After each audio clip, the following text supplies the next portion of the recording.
저희는 이 구조를 파악했어요. 그럼 이제 이 구조를 통해서 우리가 어떻게 작품 설계에 들어갈 수 있냐, 이걸 봐야겠죠. 이게 중요하고 이게 핵심이니까. 저희는 지난 시간에 주제에 대해서 배웠잖아요. 이 주제를 활용해야 돼요. 사상적 주제든 기능적 주제든 뭐든 상관없어요. 일단 여러분들이 처음 작품을 기획할 때 뭘 해요? 내가 이 작품을 통해 무엇을 이야기할지 정하죠. 주제를 정할 땐 언제나 한 줄로 로그라인으로 정하는 게 좋아요. 예를 들어 볼게요. 내가 작품 전체를 관통하는 주제를 정한다라고 해봅시다. 작품 전체를 관통하는 주제를 이렇게 정했어. 누구나 영웅이 될 수 있다. 이게 작품 전체를 꿰뚫는 로그라인이에요. 이렇게 정했다고 쳐요. 그럼 이 주제를 전달하기 위한 서브 주제들이 있겠죠. 저는 여기서 누구와 영웅 이 두 개의 키워드를 잡고 가고 싶어요. 영웅을 먼저 포커싱 잡아서 1부, 누구나를 포커싱 잡아서 2부로 구성하면 이렇게 쓸 수 있겠죠. 1부에선 평범한 농민에서 영웅이 되는 주인공, 2부에선 평범한 사람들이 힘을 모아 영웅적인 업적을 이룬다. 이렇게 각 부의 주제, 각 부의 로그라인을 잡을 수 있어요. 좋아. 그럼 1부와 2부의 핵심 주제를 정했죠. 다시 한번 말하지만 이게 기능적인 주제든 사상적인 주제든 상관이 없어요. 일단 있으면 돼. 그럼 이제 1부에서 평범한 농민에서 영웅이 되는 주인공, 이걸 또 어떻게 쪼갤 수 있을까요? 부는 뭐가 모여서 만들어진다고 했죠? 막이죠. 저는 여기서 가장 기본적인 삼막 구조를 가져갈게요. 그리고 그 막을 단계별로 나누어서 볼게요. 첫 번째 막에선 아카데미 꼴등에서 1등까지. 두 번째 막에선 지역에 뿌리 내린 마족을 처단하는 거. 3막에서는 대륙을 위협하는 마왕을 처치하는 그런 막의 로그라인을 가져갈 수 있겠죠. 2부의 막을 한번 여러분들 생각해보세요. 여러분들이라면 어떻게 할지. 1부의 막을 만들었던 것과 똑같이 가면 돼요. 물론 처음부터 기획 단계 때부터 2부 내용까지 다 정하는 건 어려워요. 사실 저도 잘 못해요. 하지만 부담 갖지 마세요. 대충 만들어도 돼요. 대충 이 정도까지만 만들어도 이 단서를 토대로 2부에서 이런 장면, 이런 캐릭터, 이런 서사가 나왔으면 하는 게 떠오를 거예요. 이게 안 떠오르면 여러분들은 작가로서 상상력이 부족한 거예요. 이 경우는 작가 말고 좀 다른 길을 살짝 알아보면 어떨까 싶어요. 저는 개인적으로 그래요. 일단 뭐가 되었든 떠오르는 것들이 있으면 전부 다 공책이든 컴퓨터든 다 적어놔요. 반드시 적어놔야 돼요. 왜냐하면 생각은 소리나 글자로 현실화시키지 않으면 존재하지 못해요. 개념의 세계에서 아이디어란 너무나도 쉽게 흩어진단 말이에요. 제대로 그 형태가 부피를 가늠할 수 없어요. 그러니까 그냥 머릿속에서만 담아두고 다 정했어 이러지 말고 무조건 적어놔요. 그래야지만 아이디어가 힘을 얻어요. 그리고 우리가 그 아이디어를 사용함에 있어서 뭐가 부족하거나 뭐가 특출난지 직관적으로 파악할 수 있기도 하고요. 그럼 그렇게 적어놓은 캐릭터, 사건, 설정, 서사, 아이디어들을 하나의 등대 삼아서 1부의 1막부터 3막 가운데 한번 나열해보세요. 대충 해도 돼. 어차피 나중에 바뀌어요. 장담하는데 처음에 설계한 거 글 쓰다 보면 무조건 바뀔 수밖에 없어요. 하지만 지금 머리에 떠오르는 아이디어들을 설계 단계에서 나열하는 것만으로도 이야기에 체계가 생겨요. 그리고 이러한 아이디어들을 세워놓는 걸 저희는 뭐라고 얘기를 해요? 등대라고 얘기를 해요.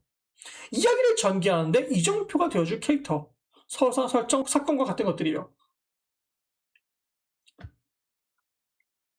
20화 쓰다가 40화 쓰다가 60화 쓰다가 뭔가 떠오르는 게 있으면 바로바로 그때그때 앞으로의 이야기에 등대를 세워줘야 돼요. 이게 있고 없고의 차이가 굉장히 커요. 그래야지 안정적으로 장기 연재할 수 있어요. 이걸 안 해놓으면 이제 글이 산으로 가는 거예요.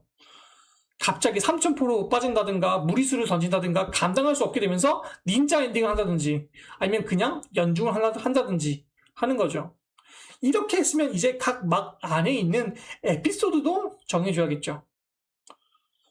만약에 1막의 에피소드를 한번 정해본다 치면은 아카데미 입학해서 무시당하는 에피소드, 훈련 시간에 악바리 정신으로 남들이 혀를 내두를 정도의 훈련을 하는 에피소드, 그 노력의 결과로 시험에서 높은 등수까지 오르는 에피소드 등 이런 식으로 갈 수 있겠죠. 물론 여기서 이제 공간 때문에 이제 PPT 공간 때문에 되게 이렇게 단어별로 넣었지만 여러분들은 에피소드 잡을 때 다 문장형으로 로그라인으로 적으셔야 돼요.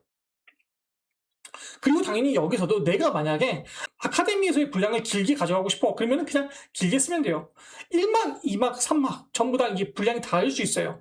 1부와 2부의 분량이 다를 수도 있고 에피소드마다도 다 분량이 다를 수 있어요. 그래서 이건 여러분들의 취향 차이예요.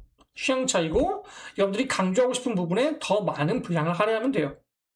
그건 작가 여러분들의 자유예요. 하지만 중요한 건 어떤 이야기를 하든 간에 통일된 주제 아래서 해야 된다는 거예요. 그런 의미에서 이러한 구성을 잘 짜놓기만 한다면 큰 문제 될 건 없겠죠. 여기까지가 이야기의 단위 구조였어요. 여러분도 감을 잡으셨겠지만 이건 일종의 청사진이에요. 물론 진짜 건물을 지을 때 짓는 그런 청사진과 비교할 수는 없겠죠. 글이란 건 특히 웹소설은 순발력이 중요해서 그때그때 언제든지 설정을 파기하고 캐릭터를 바꾸고 서사에 변주를 주어야 할 상황이 많아요. 그리고 200화가 넘는 분량의 이야기를 처음부터 모두 설정하고 들어가는 건 불가능하고요.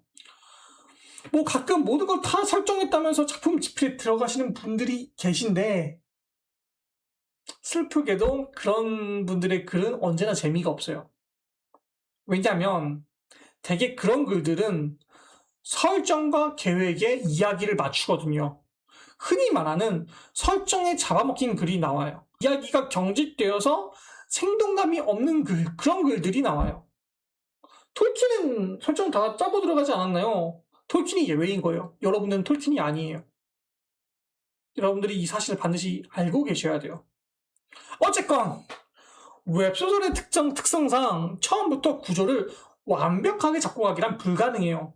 하지만 최소한의 구조, 예를 들면 작품을 관통하는 주제, 1부와 2부 혹은 3부의 주제와 초반 에피소드, 그리고 그 에피소드 이후에 이정표가 되어줄 등대, 이런 것들이 갖추어져 있으면 이야기는 어찌어찌 나아가요.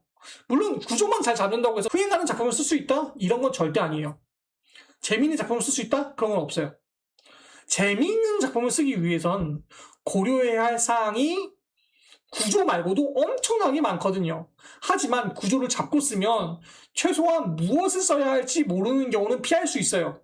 더 나아가 비교적 쉽게 완결을 칠 수 있어요. 특히 매번 연중하고 중간에 그만두시는 분들은 반드시 처음에 구조를 잡고 들어가시는 게 좋아요.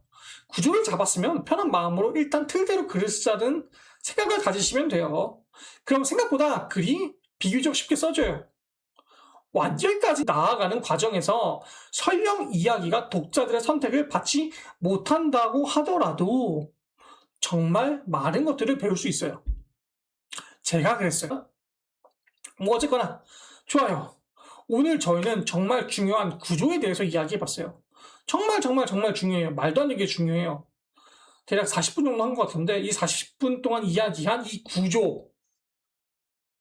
이 구조를 반드시 여러분들이 알고 가셔야 돼요. 이걸 모르시면은 장기 연재 불가능해요. 중간에 글 많이 따는 대로 빠져요. 제가 정말 많이 봤어요. 사실 지금 이 내용은 완전 글을 처음 쓰시는 분들에겐 좀 과한 정보일지도 모른다고 생각해요. 못해도 한 100화 이상의 습작을 해보신 분들을 위한 내용인데 그래도 알고 있어서 나쁠 건 없으니까 부디 지망생, 신인 여러분들께서 이 영상을 보고 많은 도움을 받았으면 좋겠어요.